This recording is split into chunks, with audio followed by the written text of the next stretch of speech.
नवासी बख्तावर भुट्टो जो हैं वो अनफॉर्चुनेटली अब जिस खानदान में शादी करने जा रही हैं, उनका जो वुड बी हस्बैंड है, जो होने वाले शौहर हैं, जिनके साथ 27 नवंबर को उनकी मंगनी बिलावल हाउस के अंदर शाम 4 बजे तय पाई है, और उसके लिए बड़ी अजीब किस्म के भंड हो रहे हैं। भंड किस तरह के हो रहे हैं?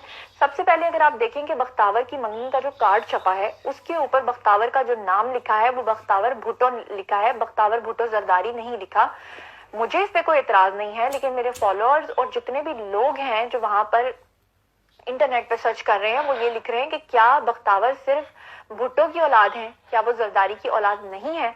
ये लोगों का सवाल था, इसलिए आपको बताना जरूरी था। दूसरे नंबर पे अगर आप देखें कि मंगनी का जो कार्ड है उसके ऊपर सबसे ऊपर लिखा है प्रेसिडेंट आसिफ अली जरदारी, जिस पर लोग बहुत मजाक उड़ा रहे हैं और कह रहे हैं कि क्या जरदारी साहब अब भी ख्वाबे गफलत से नहीं जागे और वो क्या नहीं जानते कि इस वक्त वो इस मुल्क के प्रेसिडेंट नहीं है। तो कार्ड के अंदर भी सियासत खेली जा रही है। ये भी लोगों का एक पॉइंट ऑफ व्यू था जो आप तक मैंने सिर्फ पहुंचाया है। मेरा काम था सिर्फ न्यूज को आप तक पहुंचाना।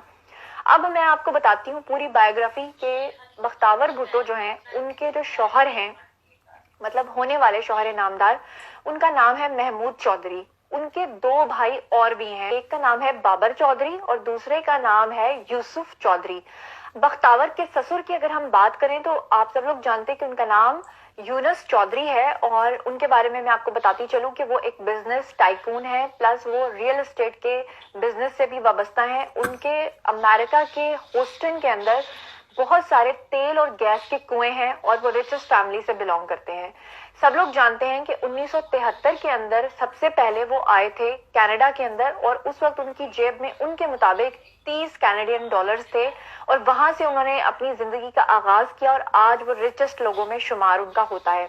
उन्होंने एक किताब लिखी है जिसमें उन्होंने होशरुबा इंकशाफात किए हैं, और उस किताब का नाम ये है from dirt roads to black gold. ये उनकी किताब है जिसमें उन्होंने खुद इस बात का तज़किरा किया है कि उनका कादियानियत के साथ ताल्लुक था, लिहाजा उनके वालिद यानी कि यूनुस चौधरी के जो आगे वालिद थे यानी बख्तावर के दादा ससुर, उनको बहुत ज्यादा तकलीफों का सामना करना पड़ा था। अगर मैं आपको यूनुस चौधरी के बारे में बताऊं तो यहाँ तक तो लोग आपको बताएंगे कि वो 1973 में कनाडा में आ गए थे, लेकिन इससे पहले की जो उनकी जिंदगी थी वो क्या थी और वो पाकिस्तान से क्यों निकाले गए थे वो मैं आपको बताती हूँ।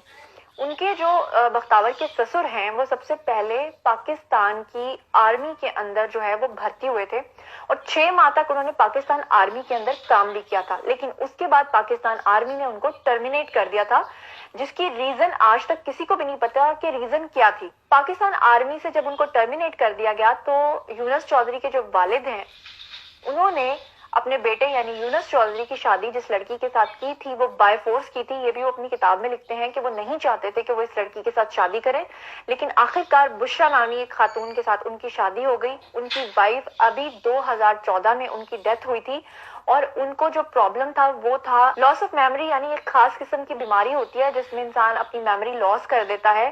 तो 2014 में उनकी अहलिया की डेथ हो चुकी है। अगर हम बात करें कि यूनुस चौधरी यानी कि बख्तावर के जो ससुर हैं, जब उनको पाकिस्तान आर्मी ने टर्मिनेट कर दिया था और उसके बाद उनकी शादी भी अपनी मर्जी से नहीं हुई थी, लिहाजा ये बात है 1970 की। फिर 1973 के अंदर उन्होंने ये फैसला कर लिया था कि अब वो पाकिस्तान में नहीं रहेंगे और बाहर जाकर अपनी स्ट्रगल करेंगे। लिहाजा वो आगे की कहानी मैंने आपको बता दी कि वो किस तरह कनाडा गए और किस तरह से उन्होंने वहां से अमेरिका मूव किया और किस तरह से उन्होंने इतनी दौलत कमाई। 1990 की दहाई में वो एक बिलियनियर बन गए थे, और मैंने आपको पहले ही बता दिया है कि अपनी दौलत की वजह वो ये बताते हैं कि पूरे अमेरिका की डिफरेंट सिटीज के अंदर और डिफरेंट स्टेट्स के अंदर उनके तेल और गैस के कुएं हैं जिसके वो मालिक हैं, जिसकी वजह से वो इतने अमीर हैं और 90s के अंदर वो बिलियनर बन गए। मैं आपको बताऊंगी कि मोहम्मद जो यूनुस हैं उनके जो आगे से वालिद साहब थे और उनके जो दादा थे उन्होंने किस तरह से कादियानियत को इख्तियार किया था।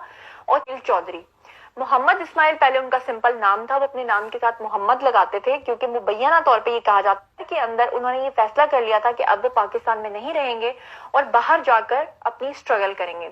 लिहाजा वो आगे की कहानी मैंने आपको बता दी कि वो किस तरह कनाडा गए और किस तरह से उन्होंने वहां से अमेरिका मूव किया और किस तरह से उन्होंने इतनी दौलत कमाई। 1990 की दहाई में वो एक बिलियनियर बन गए थे, और मैंने आपको पहले ही बता दिया है कि अपनी दौलत की वजह वो ये बताते हैं कि पूरे अमेरिका की डिफरेंट सिटीज के अंदर और डिफरेंट स्टेट्स के अंदर उनके तेल और गैस के कुएं हैं जिसके वो मालिक हैं, जिसकी वजह से वो इतने अमीर हैं और 90s के अंदर वो बिलियनर बन गए। मैं आपको बताऊंगी कि मोहम्मद जो यूनस हैं उनके जो आगे से वालिद साहब थे और उनके जो दादा थे, उन्होंने किस तरह से कादियानियत को इख्तियार किया था और किस तरह से उनको बेनिफिट्स मिले थे। 1957 के अंदर चौधरी यूनस के जो दादा अबू थे उनका नाम था मोहम्मद इस्माइल चौधरी।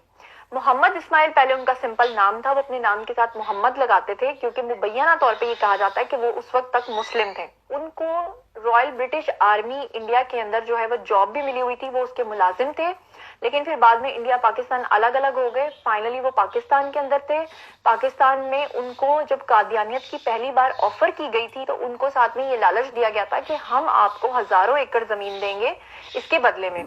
उस वक्त खोटखोड़ा के सियालकोट के छोटे से गांव में, नवाही गांव में रहते थे इनके दादा और उनके 9 बच्चे थे जिसमें उनके 5 बेटे और 4 बेटियां थी। लिहाजा उन्होंने कादियानियत को इख्तियार कर लिया और उसके बदले में जो उनको बेनिफिट दिया गया वो ये दिया गया कि सरगोधा और साहिवाल के अंदर उनको हजारों एकड़ जमीन मिली।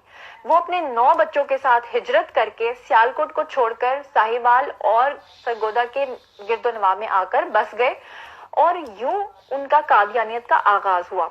वहां से उन्होंने अपने सिलसिले को और आगे बढ़ाते हुए ये किया कि पहले ही उनको इतनी ज्यादा जमीन मिल चुकी थी, उसके बावजूद उन्होंने गिरदोनवा के जो इलाके और गांव थे उनकी जमीनें भी खरीदना शुरू कर दी।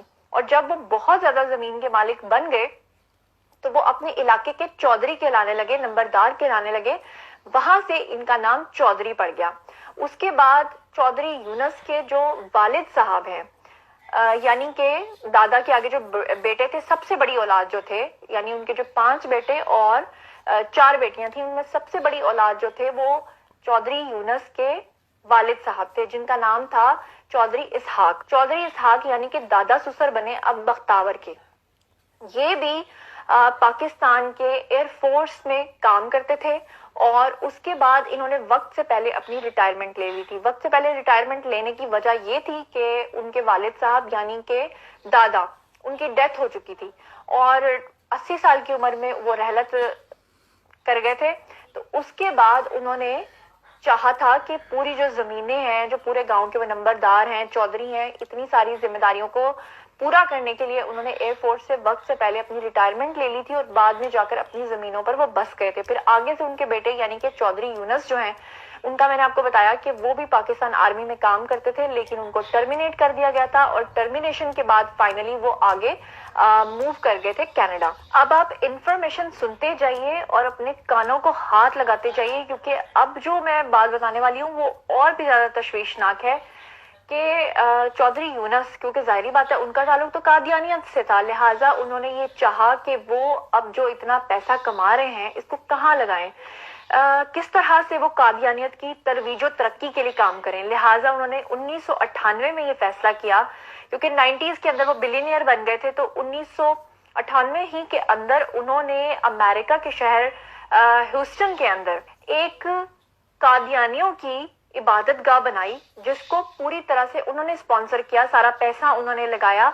उसका रकबा है 5 एकड़, ह्यूस्टन के अंदर वो मौजूद है और उसका नाम है बैतुस्समी। बैतुस्समी के नाम से इन्होंने बनाया। 1998 से लेके 2004 तक इसकी तामीर जो है वो जारी रही, लेकिन इसका जो दरवाजा था, पहला जो बाब था, वो उन्होंने 2001 में ही खोल दिया था। इसको बाद में कंसीव किया इनके कादियानियों के चौथे खलीफा ने, जिनका नाम है मिर्जा ताहिर अहमद।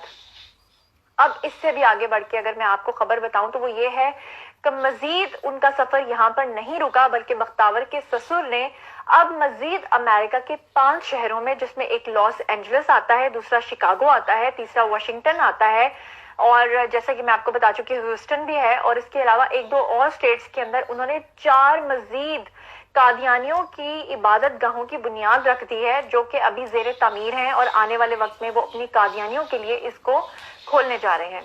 तो चौधरी यूनस जो है, उनके हवाले से उन्होंने अपनी किताब में ये भी लिखा है कि मेरे वालिद साहब को, यानी उनके जो आगे वालिद साहब थे, उनको कादियानियत की वजह से बहुत सारी तकलीफों का सामना भी करना पड़ा पाकिस्तान में।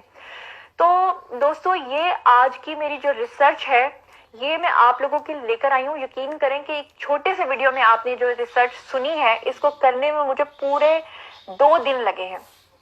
बार बार डिफरेंट जगहों से मैंने انفارمیشن کلیکٹ کی تاکہ آپ کو کوئی مسئلہ پیش نہ آئے، تاکہ آپ لوگوں کے ہر سوال کا میں جواب دے سکوں۔ اور مزید یہ ہے کہ میں اپنے فالوورز کو نہیں چاہتی کہ میں کوئی ایسی خبر دوں جو بعد میں غلط نکلے۔ اگر وہ غلط نکلے تو مجھے بھی اتنا ہی دکھ ہوتا ہے جتنا کہ آپ کو ہوگا، کیونکہ میں اپنا ٹرسٹ کبھی بھی لوز نہیں کرنا چاہتی۔ لہٰذا جس جگہ سے میں نے ریسرچ کی ہے اس کا جو لنک ہے وہ میں ڈسکرپشن میں آپ کے سامنے ضرور مینشن کر دوں گی، تاکہ اگر آپ خود سے جا کر وہاں پر دیکھنا چاہیں تو آپ بھی اتنے آزاد ہیں اس ریسرچ میں جتنی کہ میں آزاد ہوں۔ جس طرح میں چیزوں کو جا کے پڑھتی ہوں، دیکھتی ہوں، اسی طرح آپ لوگ بھی دیکھ سکتے ہیں۔ تو یہ ریسرچ کرنے کا مقصد کسی کو بلیم کرنا ہرگز نہیں ہے، اور نہ ہی یہ اعتراض ہے کہ جو بلاول ہیں وہ یا ان کی سسٹر یعنی بختاور کیوں وہاں پر شادی کر رہی ہیں۔ یہ ان کا پوری طرح سے ذاتی فیل ہے۔ میرا دل دکھی ہے، ضرور دکھی ہے۔ میں ضرور سوچتی ہوں یہ میرا نیریٹو ہے، یہ میری ذاتی رائے ہے، اس سے دوسرے کسی کو اختلاف ہو سکتا ہے کہ اگر قادیانی جو ہے وہ نان مسلم ہے تو ایک مسلم اور نان مسلم کی شادی اور اس کا نکاح تو جائز ہوتا ہی نہیں ہے، لیکن یہ میری پرسیپشن ہے، اس سے دوسرے کا متفق ہونا ضروری نہیں ہے۔ جو میرا پرسیپشن تھا وہ میں آپ تک لے آئی ہوں۔ اب میں کامنٹ سیکشن میں آپ کا انتظار کر رہی ہوں کہ